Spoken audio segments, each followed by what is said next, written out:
दीदी, आपका favourite show अभी स्टार्ट हुआ है, चलो।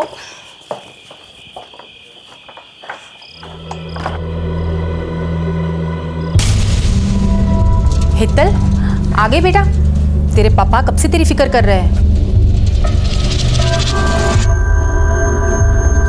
हेतल, कुछ हुआ है क्या बेटा? तेरे चेहरे का रंग क्यों उड़ा हुआ है? नहीं पापा, बहुत थक गई हूँ, थोड़ा आराम करूँगी तो ठीक हो जाऊँगी।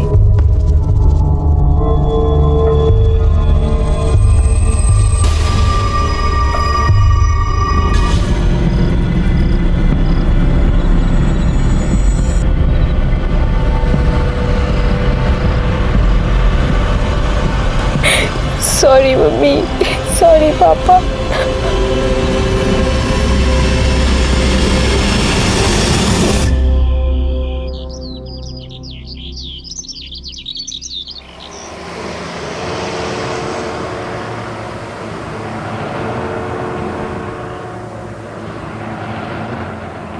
ये लड़की भी ना कितना सोएगी।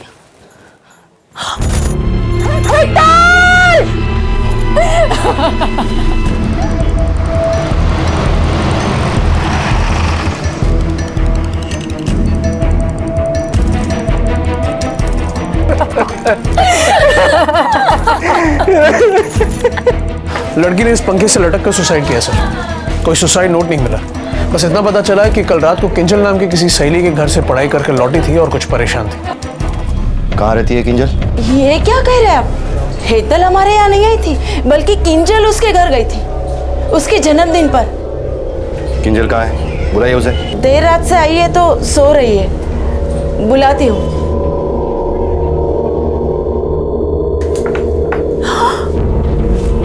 किंजल! स्वाति बेटा, वो सरला भाभी के घर कोई नहीं है आज, तो तू चाबी कोकिला आंटी के वहाँ छोड़ देना, ठीक है? अच्छी माँ। नमस्ते आंटी।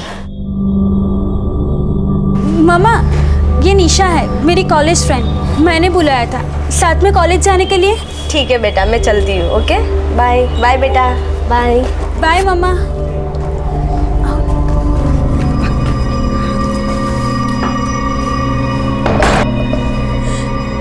किंजल और हेतल दोनों ने, अब हम नहीं बचेंगे। उन्होंने कहा भी था उससे।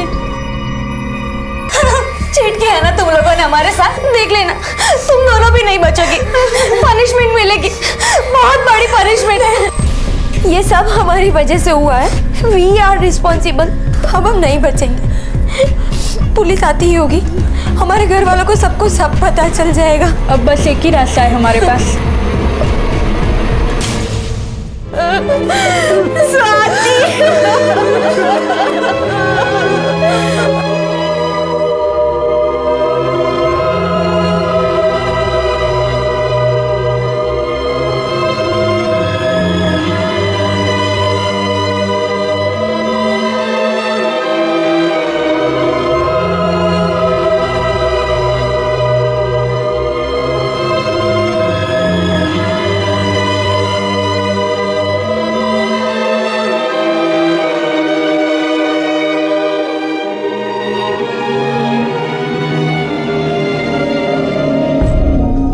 अहमदाबाद के अलग अलग इलाकों में रहने वाली 4 लड़कियों ने आत्महत्या की थी, लेकिन ना तो कोई सुसाइड नोट मिला था और ना ही कोई साफ वजह दिखाई दे रही थी। पुलिस ने उनके दोस्तों, टीचर्स और हर उस इंसान से बात की जो उन्हें जानता था या किसी न किसी तरह से उनसे जुड़ा हुआ था, और इसी पूछताछ के दौरान उनके हाथ एक सुराग लगा जो शायद अब तक के इस ब्लाइंड केस को एक दिशा दे सकता था।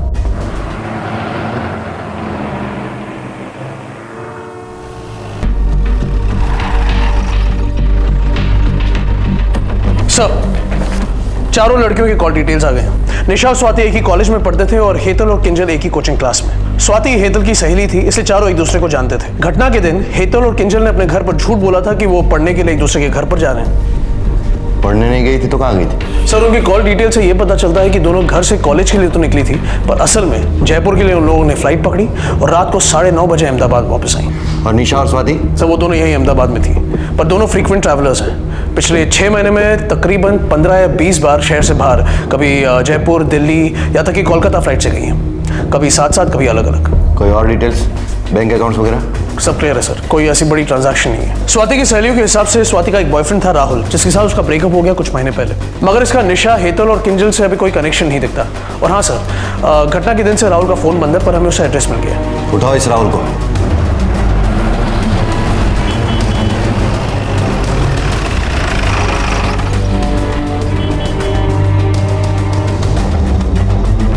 राहुल तो 2 दिन से घर ही नहीं आया और इसका फोन भी स्विच ऑफ आ रहा है। और वैसे भी वो अक्सर 2-4 दिन के लिए अपने दोस्तों के घर पे रहता है। लेकिन बात क्या है, क्यों ढूंढ रहे हो राहुल को?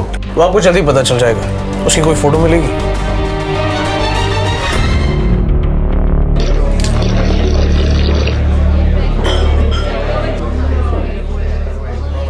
कैसा लगा अब्बास भाई?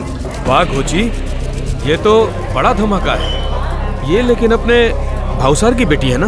हाँ हाँ। कहाँ से मिला बे? चल चल फटाफट फॉरवर्ड कर मेरे को जल्दी से। हाँ क्यों सर, है ना धमाका?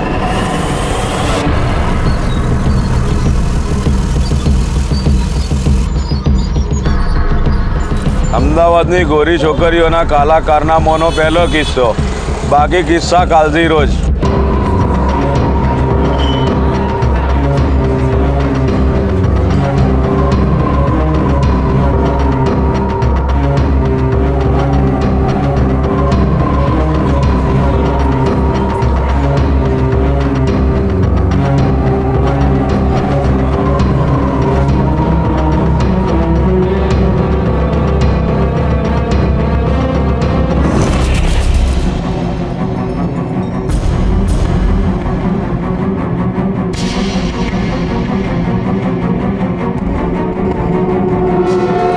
सवाल यह है कि इस अखबार के पास ये तस्वीर आई कहां से, और इनका ये हेडिंग पहली किस्त। इसका मतलब तो ये हुआ कि इन लोगों के पास दूसरी लड़कियों की भी तस्वीरें हैं जो वो आगे छापने वाले हैं। कहीं उन चारों लड़कियों की सुसाइड की वजह ऐसा कोई स्कैंडल तो नहीं हो सकता है सर। अहमदाबाद जैसे खूबसूरत शहर में अखबार में छपी उस एक खबर के बाद जैसे जवान लड़कियों की सुसाइड की बाढ़ सी आ गई। 24 घंटे गुजरते गुजरते शहर के अलग अलग इलाकों में लगभग 22 लड़कियां सुसाइड कर चुकी थी। पूरे शहर में मातम का माहौल था। जवानी उम्मीद और जोश का दूसरा नाम होता है। तो फिर ऐसा क्या हुआ था जिसने इन लड़कियों को इतना निराश, इतना नाउम्मीद कर दिया था कि उन्हें अपने ही हाथों से अपनी जान लेने जैसा बड़ा कदम उठाना पड़ा। यह मामला काफी गंभीर था और पुलिस ने भी इसे गंभीरता से लिया। इसलिए अहमदाबाद के सुपरिटेंडेंट ऑफ पुलिस ने इस केस को अपने हाथों में ले लिया।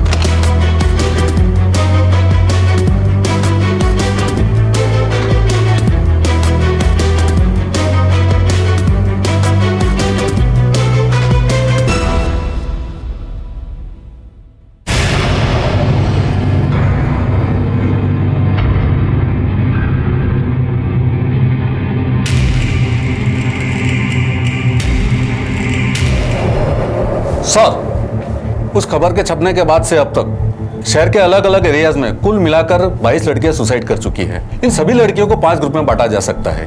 हर ग्रुप में 3 से 5 लड़कियां होगी, सब एक दूसरे से कनेक्टेड, आपस में सहेलियां थी या सहेली की सहेली। कुछ कॉलेज में साथ पढ़ा करती थी तो कुछ कोचिंग क्लासेस में।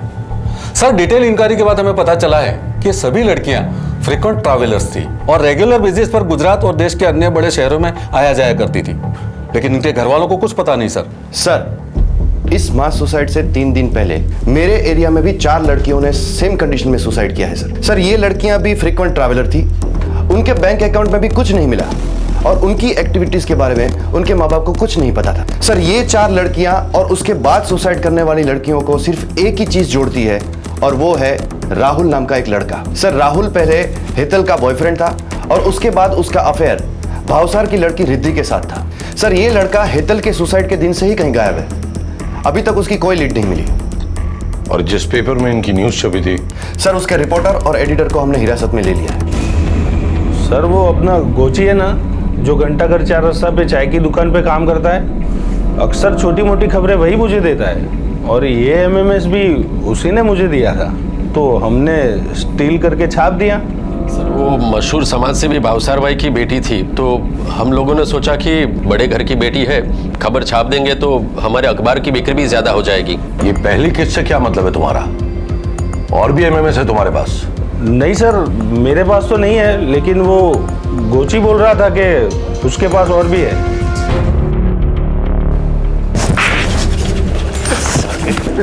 झूठ बोलता है, झूठ बोलता है। नहीं साहब, मैं सच बोलता हूँ, मुझे नहीं मालूम।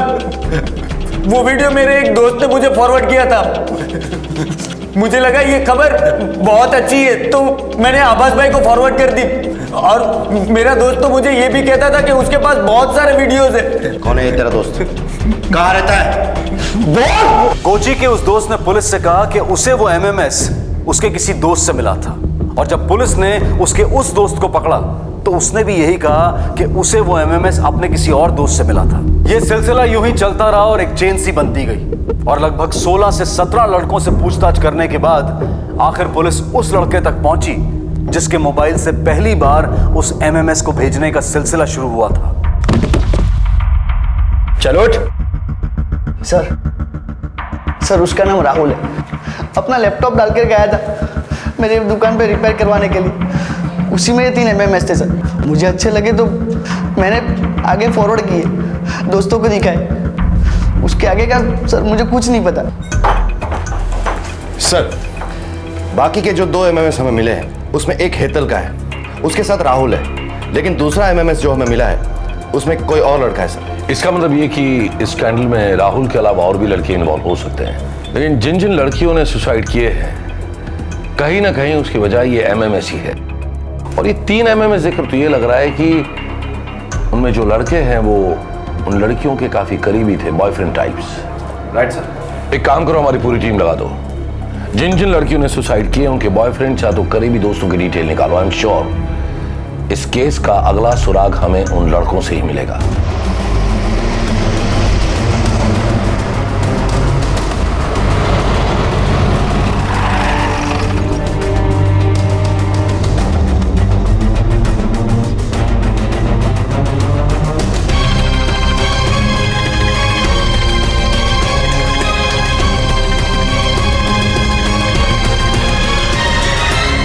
पुलिस की एक बड़ी टीम हर उस लड़के की तलाश में जुट गई जो किसी भी तरह से इन लड़कियों के करीब था।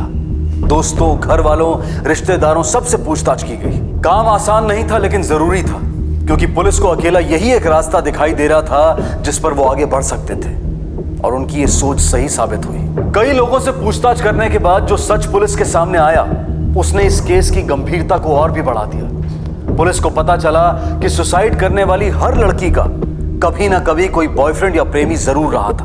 उनके इन्हीं प्रेमियों ने उन्हें धोखे से नशा कराकर उनके साथ संबंध बनाए, और उनके ही किसी साथी ने उनकी इस घृणित हरकत को कैमरा में कैद कर ये एमएमएस बनाए।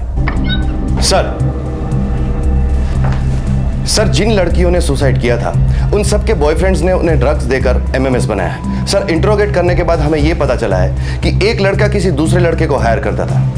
एमएमएस बनाने के बाद उसे पैसे मिल जाते थे और वो दूसरे किसी नए लड़के को हायर करता था। और सर सबसे इंटरेस्टिंग बात यह है कि इस पूरी चेन की सबसे पहली कड़ी है राहुल।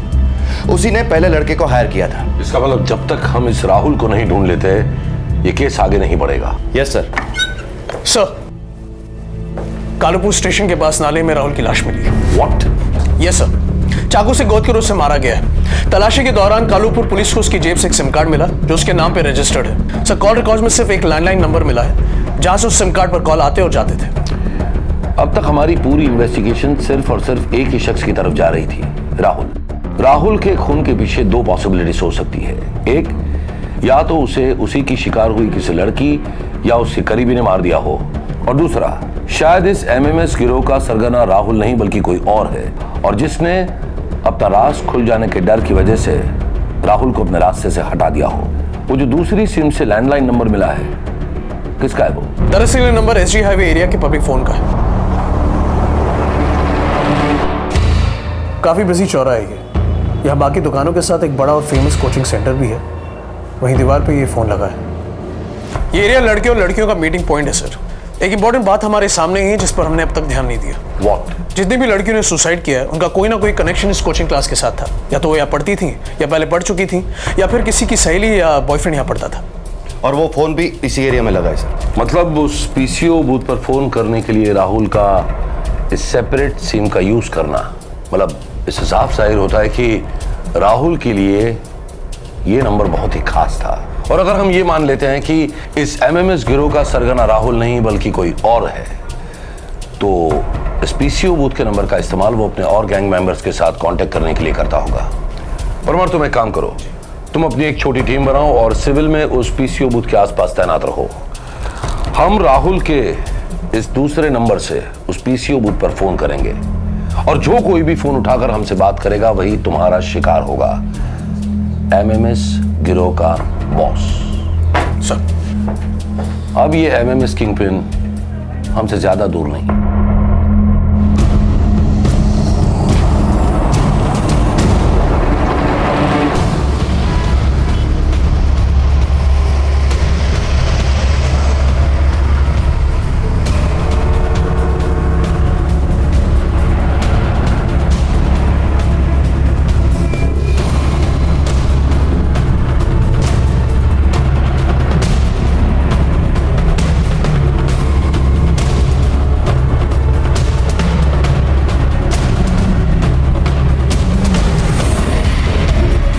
Parmar, position okay?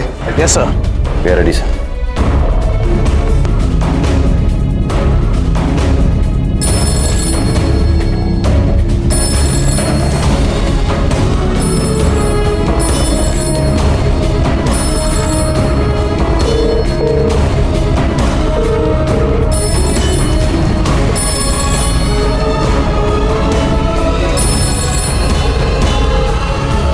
कोई मूवमेंट है वहां पर? वैसे यहाँ पर कोई नहीं है, कोई मूवमेंट नहीं है।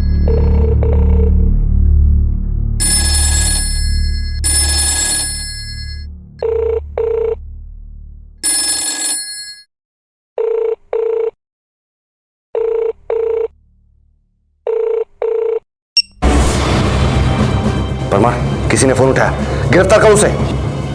सर, पर यहाँ पर कोई नहीं है। लेकिन कॉल तो रिसीव हुई है, किसी ने उठाया फोन। सर, मैं फोन बूथ के सामने खड़ा हूं, वहां पर कोई नहीं है।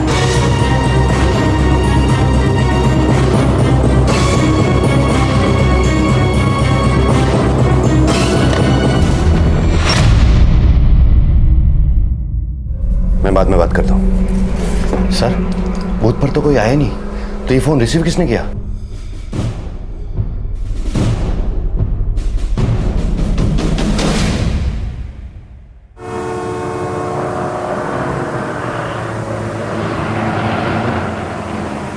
जैसे परमार ने बताया था कि जिन जिन लड़कियों ने सुसाइड किया वो सारी की सारी लड़कियां किसी न किसी तरह से उस कोचिंग क्लास के साथ जुड़ी हुई थी। Yes sir. तो हो सकता है कि इस वक्त भी उस कोचिंग क्लास की कोई ना कोई लड़की एक्टिव हो। You are right sir. एक काम करो, उन सारी लड़कियों की जन्म कुंडली निकालो, बैंक रिकॉर्ड्स, उनके टेलीफोन रिकॉर्ड्स और उनसे जुड़ी हुई सारी डिटेल्स मुझे चाहिए इमीडिएटली। पुलिस टीम ने उस कोचिंग क्लासेस में पढ़ने वाली कुल 250 लड़कियों की एक लिस्ट तैयार की और सभी की डिटेल्स को बारीकी से चेक किया गया। उनके बैंक अकाउंट, मोबाइल पर हुई उनकी बातचीत के रिकॉर्ड्स, पिछले 6 महीनों के दौरान उनके सेल फोन की लोकेशन, इन सभी के बेसिस पर 2 लड़कियां सामने आईं जिन पर इस तरह की एक्टिविटीज में शामिल होने का शक जा रहा था। ये लड़कियां भी आत्महत्या कर चुकी लड़कियों की तरह फ्रीक्वेंट ट्रैवलर्स थी और पिछले 6 महीनों में कई बार शहर से बाहर गई थी। शालिनी और मेघा सर, उसी कोचिंग में 2nd ईयर साइंस स्टूडेंट, आपस में सहेलियां भी है और दूसरे विक्टिम्स की तरह वो फ्रीक्वेंट ट्रैवलर भी है। इन दोनों के फोन को सर्वेलेंस पे लो, 24 घंटे नजर रखो इन दोनों पर। Yes sir.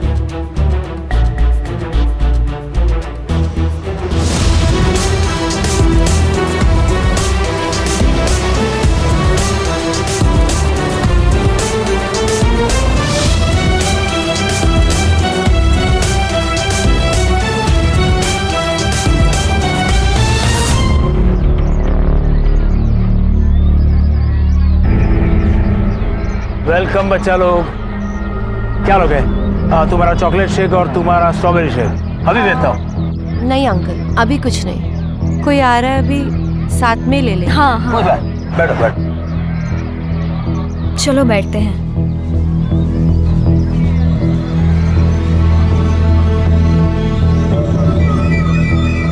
Hi hi, how are you? We are fine. Fine. तू बता कैसी है? कैसे चल रहे हैं स्टडीज? बहुत अच्छी।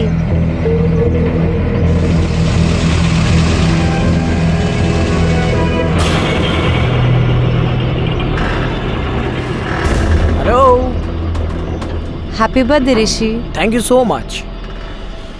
हाय, happy birthday. Thank you. Hello. Happy birthday Rishi.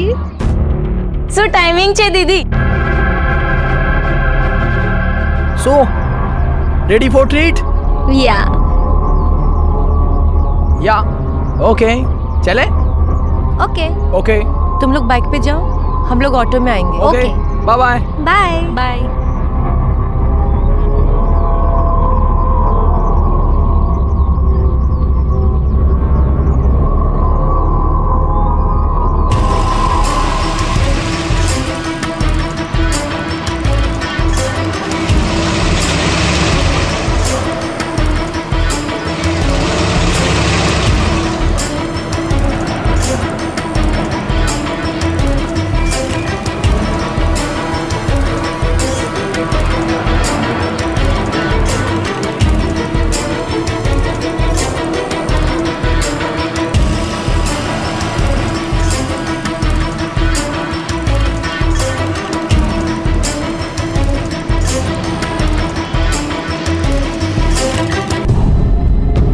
Sir, वो लड़का उस लड़की के साथ गांधीनगर एरिया की तरफ बढ़ रहा है। राहुल उनका पीछा कर रहा है। तुम भी अपनी एक टीम लेकर निकलो। हो सकता है इस लड़के के जरिए हम इस पूरी गैंग का पर्दाफाश कर सके। पल पल की खबर चाहिए मुझे। Right sir.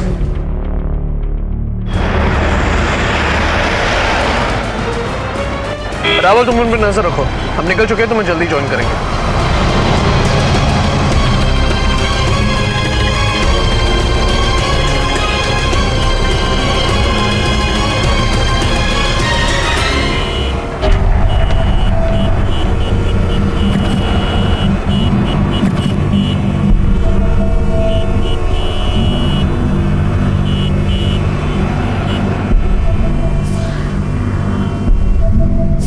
जावा तुम और 2 टीम तैयार करो, हमें पता नहीं ये गिरोह और कितना बड़ा है। Yes sir.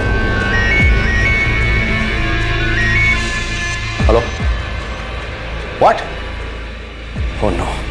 क्या हुआ जाला? सर रावल की बाइक रास्ते में खराब हो गई। We lost the track of dead boy. और परमार की टीम? सर वो तो अभी तक रावल तक पहुंची ही नहीं। डैम इट, हमारे पास वक्त बहुत ही कम है। अगर हम वक्त पर वहां नहीं पहुंचे तो हम और एक जान गंवा देंगे। वो 2 लड़कियां शालिनी और मेघा, उन दोनों को उठाओ। आई एम श्योर उन दोनों लड़कियों को इस लड़के के बारे में कुछ न कुछ पता होगा। क्विक। Yes sir.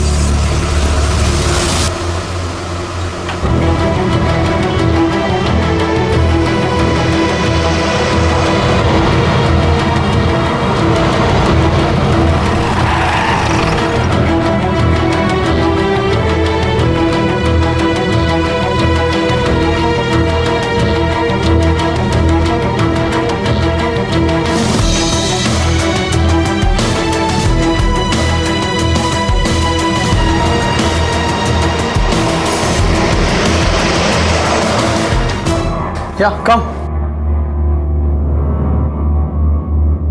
ऋषि तुम्हें ये होटल थोड़ा अजीब नहीं लग रहा? हाँ यार आई नो, ये थोड़ा टैकी सा तो है। एक्चुअली क्या है ना, ये मेरे फ्रेंड का होटल है, सो मुझे यहाँ अच्छा खासा डिस्काउंट मिल जाता है। और आजकल वैसे भी कड़की चल रही है ना, इसीलिए मैंने यहाँ बर्थडे पार्टी रखी है। और मेरे फ्रेंड आते ही होंगे यहाँ, मैं 1 मिनट उनसे बात करके आता हूँ। हाँ सिट ना, बैठो।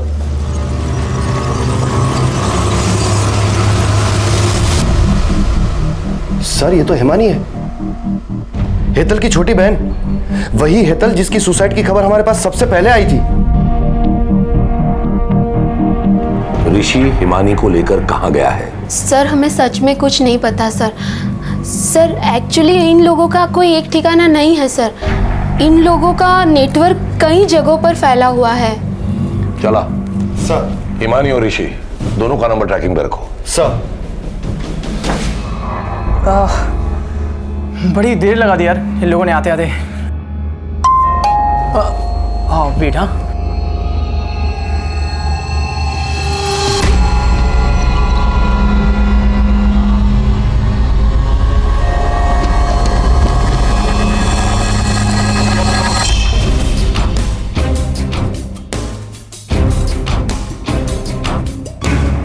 Yes sir, we are trying our level best.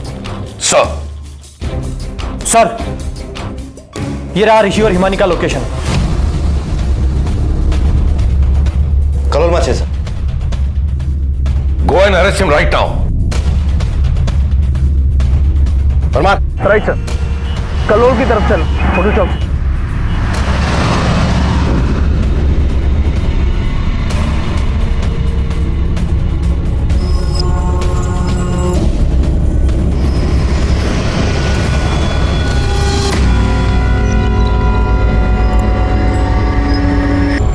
हे, क्या हुआ?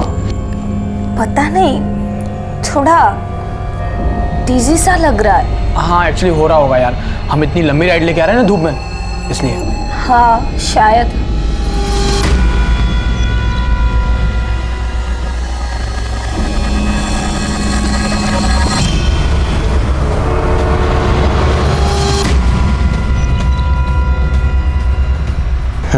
आ जाओ।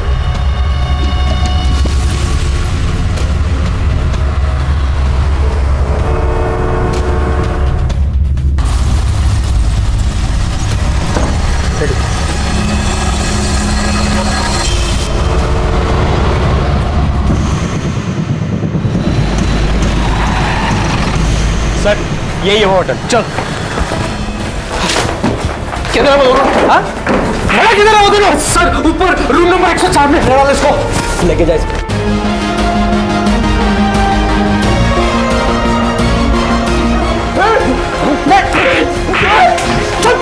लेके जाओ सबको।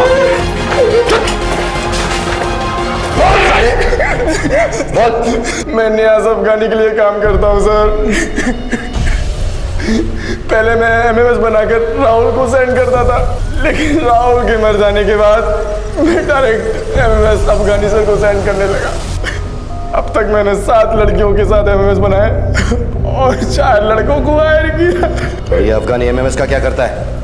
सर वो मुझे नहीं पता और ना ही मैंने कभी पूछा। मैं तो सिर्फ पैसे के लिए करता तो। चंद पैसों के लिए तूने मजबूरों की जान ले ली, जिंदगी बर्बाद कर दी उनकी। बता बता कौन है अफगानी, कहाँ मिलेगा? सर वो ऐसी हाईवे के पास सर जो फूड जोइंट है ना, उसका मालिक है।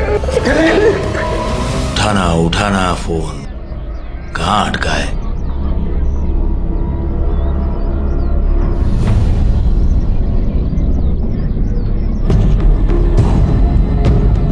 हाँ जी मालिक, क्या लेंगे आप?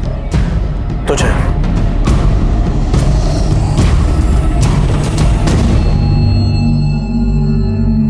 अमीर बनना था मेरे को एकदम जल्दी, और ये नाश्ता पानी का दुकान चलाकर अमीर नहीं बन सकता। तो अक्सर अपने दिमाग में तिकड़ में फिरता रहता था अमीर बनने की।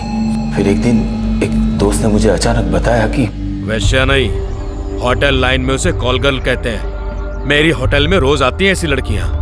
एक रात का 50-60 हजार रुपया आराम से लेकर निकलती है।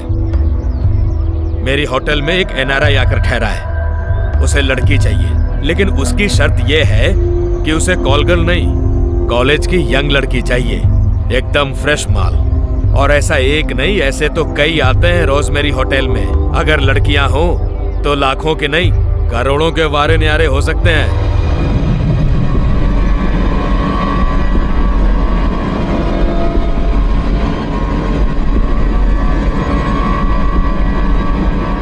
मेरे फूड जॉइंट पे बहुत सारे छोकरे छोकरी आते रहते थे। राहुल भी उन्हीं में से एक था। बड़ा हैंडसम लड़का था राहुल। अक्सर अलग अलग लड़कियों के साथ आता रहता था, उनको खिलाता था पिलाता था। पैसे नहीं थे उसके पास, तो उधार में ही सब कुछ चलता था। मेरे दिमाग में आइडिया आया कि क्यों ना राहुल को ही पटाकर उसी की किसी गर्लफ्रेंड को उस होटल पे भेजा जाए, उस एनआरआई के पास। एक दिन का 1 लाख रुपया। मैंने बात की राहुल से। क्या बकवास कर रहे हो आप? दिमाग खराब हो गया है क्या आपका? मैं अपनी गर्लफ्रेंड के साथ ऐसा करूंगा? अबे यार, तेरे को कहाँ शादी बनानी है सबके साथ? ऐसी तो करना है। अब साथ में थोड़े पैसे मिलते हैं तो क्या दिक्कत है? मैंने 10,000 रुपए दिए राहुल के हाथ में, पेश की। बोला और भी दूंगा। राहुल भी लालच में आ गया। मैंने राहुल को छोकरी के साथ होटल में बुलाया।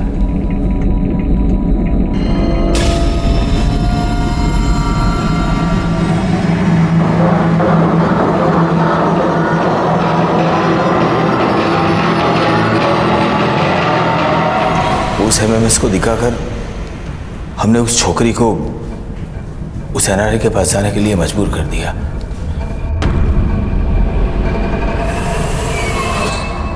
एक ही घंटे में छोकरी वापस आ गई। मुझे 1 लाख रुपए मिले, जिसमें से 25,000 मैंने राहुल को दे दिए। किसी को शक ना हो इसलिए मैं एजी हाईवे के पब्लिक फोन से बात करता था, जिसकी एक लाइन मैंने अपनी दुकान में ले ली थी। मेरा और राहुल दोनों का लालच बढ़ता ही गया। मैंने सोचा एक बार हो या बार बार हो क्या फर्क पड़ता है। तो मैंने राहुल को बोला कि और भी लड़कों को ले आए। सब कुछ ठीक ठाक चल रहा था। तभी अचानक एक दिन एक एमएमएस लीक हो गया। ये धंधा जो मैंने इतना दबा छुपा कर रखा था, अचानक से हेडलाइन मिल गया।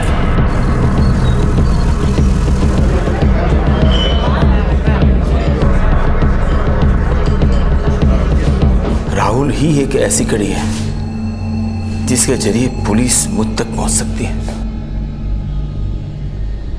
तो मैंने राहुल को ही रास्ते से हटा दिया। तुम्हें कुछ अंदाजा भी है तुम्हारे चंद रुपयों की लालच ने कितनी जवान जिंदगियां बर्बाद कर दी?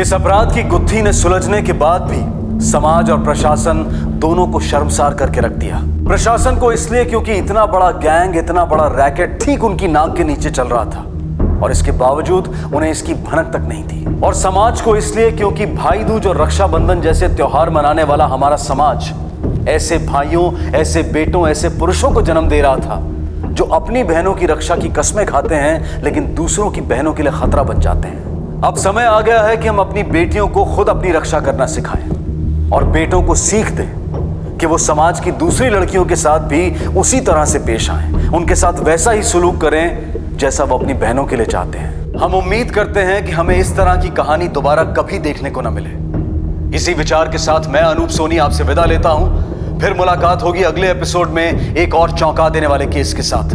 तब तक अपना और अपने परिवार का ख्याल रखें और देखते रहें क्राइम पेट्रोल डायल 100। सबक एक को, सीख हम सबको। If you want to enjoy more Crime TV content like this, please subscribe to our channel and click the bell icon.